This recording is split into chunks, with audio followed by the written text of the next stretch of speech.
making a Google Forms survey. You do need to have a Gmail account to complete this. Good news is Gmail accounts are free. So once you have your Gmail account, you can click on the grid up here. Then you go to your drive. I'm going to put this in my work folder.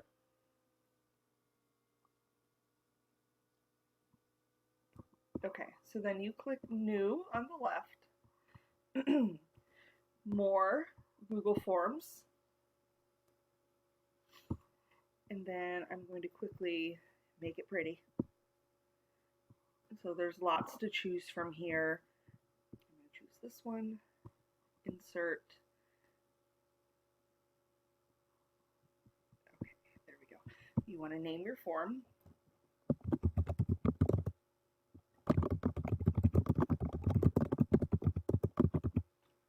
I made this form for my parents for a quick check-in to kind of assess where they're at. So for this type of form, you're going to want to change this to short answer, and then I need parent's name. I'm going to add, and you always want to make sure you make all the questions required, because otherwise you'll get insufficient responses. Add a question.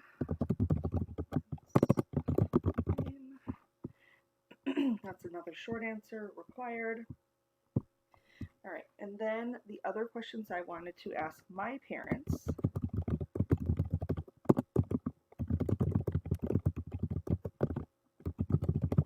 Is your child able to log on to Schoology? I'm going to make it multiple choice, and then just say yes or no response. And required. Next question.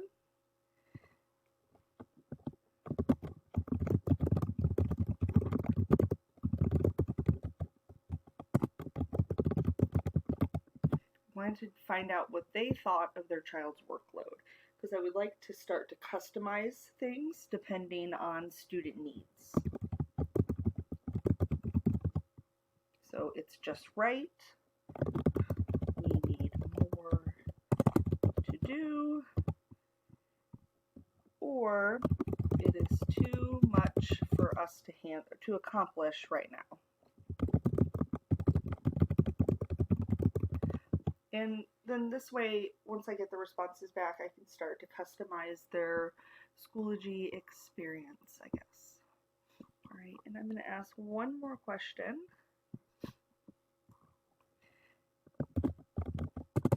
Do you or your child know how to access live conferences?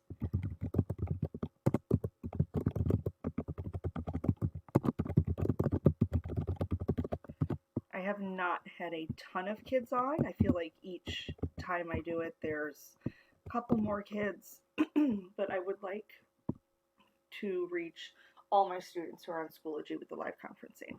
Okay, so I have that set. Then I'm going to go up here to settings. You can decide to collect email addresses. I have their email addresses, and I already asked for the parent name, so I'm not worried about that. Presentation, you can show progress report or bar. You can shuffle the question order, and that's good to use when you use it in the classroom if you're doing a quiz on here instead of a survey. And then there's the quizzes, which I'm not going to mess with right now. Okay, so I did my settings. Then if I go to responses, I'm going to name my form. And I'm going to name this 2 because I already have one that I started. And then here I'm going to click, nope, not that one. I'm going to click on the Excel or the little spreadsheet sign, and then create new spreadsheet. It's named, and then I hit create. Okay, so then my spreadsheet pops up. What you will see as you get responses is the time they did it, parent's name, student's name, and then you'll see all their answers here.